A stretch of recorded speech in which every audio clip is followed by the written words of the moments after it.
सावित्रीबाई फुले पुणे विद्यापीठाच्या विद्यार्थी विकास मंडळ आणि सुरगाणा येथील महात्मा गांधी विद्या मंदिर संचलित कला, विज्ञान व वाणिज्य महाविद्यालय यांच्या संयुक्त विद्यमाने महाविद्यालयात निर्भय कन्या अभियान शिबिर गुरुवारी दिनांक 11 पार पडले।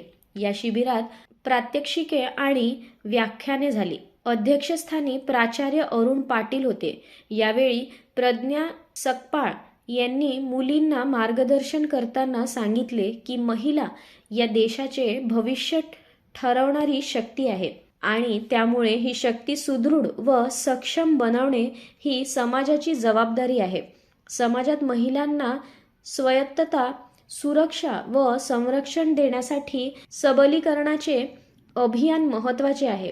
वास्तविकतेत महिलांना त्यांच्या क्षमतांची जाणीव करून वैयक्तिक स्वातंत्र्य व निर्णय घेण्याचा अधिकार मिळणे म्हणजे महिला सबलीकरण होय। भारत देशाला विकसित करण्यासाठी व परिपूर्ण विकासाचे लक्ष्य पूर्ण करण्यासाठी महिला सबलीकरण महत्त्वाचे ठरते। महाविद्यालयीन मुलींनी निर्भया ॲप डाउनलोड करून ठेवावे। संकट काळात ते फार उपयोगी ॲप आहे। कराटे प्रशिक्षक सकपाळ यांनी मुलींना स्वसंरक्षणासाठी व त्यांच्या शारीरिक विकासासाठी जुडो कराटे प्रशिक्षण दिले। मुलींनी स्वसंरक्षण कसे करावे याविषयी त्यांनी प्रात्यक्षिके करून दाखविले। या प्रसंगी ॲडव्होकेट निलेश जाधव यांनी यावेळी महिलांच्या सुरक्षेसाठीच्या कायद्याचे मार्गदर्शन केले। सूत्रसंचालन डॉक्टर रवींद्र भंडारे यांनी केले।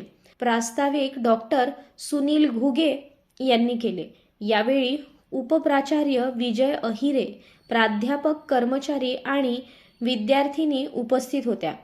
लक्ष्मण बागुल, जनमत लाईव्ह न्यूज, बोरगाव।